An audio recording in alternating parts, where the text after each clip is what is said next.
नमस्कार मित्रांनो, ज्या टायमिंगला आपण गायीची पिशवी साफ करतो का नाही, म्हणजे पिशवीत औषध सोडतो, तर गायीला बसून देऊ नका. कमीत कमी 1 तास तरी गायीला बसून द्यायचं नाही. काय होतं मित्रांनो, की बऱ्याचशा टायमिंगला औषध सोडल्यानंतर, आता आपण ह्या गायीला औषध सोडलं आणि ही गाय बसली होती. काय होतं की औषध सोडल्यानंतर गाय जर बसली ना, सगळं औषध बाहेर निघून येतं मित्रांनो.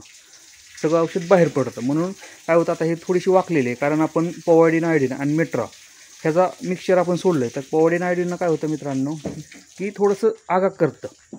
कारण इन्फेक्शन असलं का नाही, आगाग मारतं, थोडीशी कळ मारतं. एक साधारणतः 10 ते 15 मिनटं कळ मारतं. पण मित्रांनो क्लिअर होऊन जाते पिशवी. गायला बसू द्यायचं नाही. कमीत कमी तासभर तरी गायला बसू द्यायचं नाही. बसून दिलं का नाही मित्रांनो, काय होतं की पूर्ण औषध जे आपण 60 ml औषध सोडतो ना, पूर्ण बाहेर येतं आणि पाहिजे असा रिझल्ट भेटत नाही. म्हणून कधी पण ज्या टायमिंगला आपल्याला औषध सोडायचं ना, एकतर आपल्याला काय करायचं की डॉक्टरांना कधी बोलवायचं, ज्या टायमिंगला तुम्ही वैरण टाकचाल किंवा दूध धारा काढायची असतं त्या टायमिंगला तुम्ही औषध सोडा. कारण आपण वैरण टाकली की गाय कमीत कमी 2 ते 3 तास बसत नाही त्या, आणि याचा रिझल्ट चांगला भेटतो. कारण पिशवीमध्ये ते औषध राहतं बऱ्याच टाईम, एक साधारणतः 3 ते 4 तास ते पिशवीमध्ये औषध राहिलं पाहिजे. आपण दुपारच्या टायमिंगला किंवा सकाळी वैरण खाल्ल्यानंतर डॉक्टर येतात त्या टायमिंगला औषध सोडलं का नाही, गाय बसतात. कारण थोडंसं कळ मारतं त्यामुळे बसतात. पूर्णपणे ते कळ मारून औषध बाहेर काढतात आणि आपल्याला पाहिजे असा रिझल्ट भेटत नाही मित्रांनो. त्यासाठी काय करायचं की कधी पण औषध सोडताना किंवा औषध सोडायचं असेल ना, तर ज्या टायमिंगला आपला वैरणीचा टायमिंग असतो ना, धाराचा टायमिंग, म्हणजे सकाळी, आता सकाळी तर पॉसिबलच नाही, पण संध्याकाळचा 5चा टायमिंग असतो ना, त्या टायमिंगला सोडलं तरी चांगली गोष्ट आहे. आत्ता माझा 11चा वैरणीचा टायमिंग आहे. तर मित्रांनो आपण आत्ता औषध सोडलेलं आहे, कारण आता आपण खाया टाकणार आहे. कमीत कमी 1-2 वाजेपर्यंत ही गुरं जनावरं बसत नाही. ती 1च्या रेंजमध्ये ही सगळी जनावरं बसतात आपली 5 वाजेपर्यंत.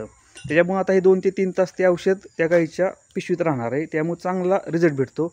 थोडीशी वागती गाय, कारण पॉवाडीन आयोडीनच्या टायमिंगला सोडलं जातं ना, त्या टायमिंगला वागते, जळजळ होतं, थोडीशी कळ मारते मित्रांनो. पण हे किती वेळ, एक साधारणतः 15 ते 20 मिनटं थोडीशी गायला त्रास होतो, पण मित्रांनो रिझल्ट एक नंबर भेटतो. कारण व्हाईट कलरची घाण, जो की पस असतो ना, तो पूर्णपणे बाहेर पडणं गरजेचं आहे.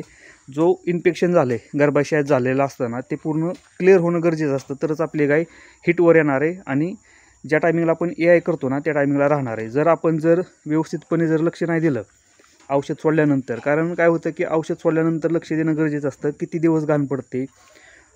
आता ह्या गायीला आपण 2 दिवस औषध सोडलं आहे कंटिन्यू. अजून किती दिवस सोडायचं, आता 2 दिवसानंतर आपण बघणार आहे की घाणीचा प्रकार कसा आहे. कारण गायीच्या गर्भाशयात व्हाईट कलरचा पस, आता जे व्हिडिओमध्ये बघतोय ना, व्हाईट कलरचा पस भरपूर प्रमाणात झाला आहे.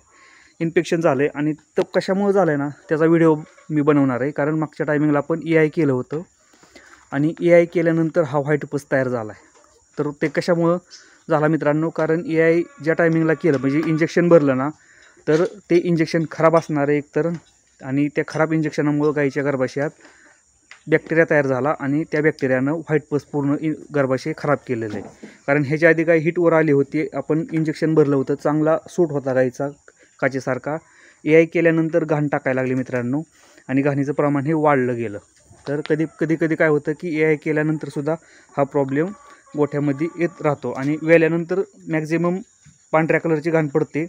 पण आत्ता वेल्यानंतर आपले बरेच दिवस झालेले आहेत गायला, साधारणतः 1.5 ते 2 महिने झालेले आहेत, आणि हिटवर आल्यानंतर चांगली हिटवर आली होती. पण मित्रांनो काय झालं की AI केल्यानंतर हा प्रॉब्लेम आला आहे. त्यावरती आपण एक सेपरेट व्हिडिओ बनवणार आहे की हा प्रॉब्लेम कशामुळे झाला, की AI केल्यानंतर का झाला मित्रांनो.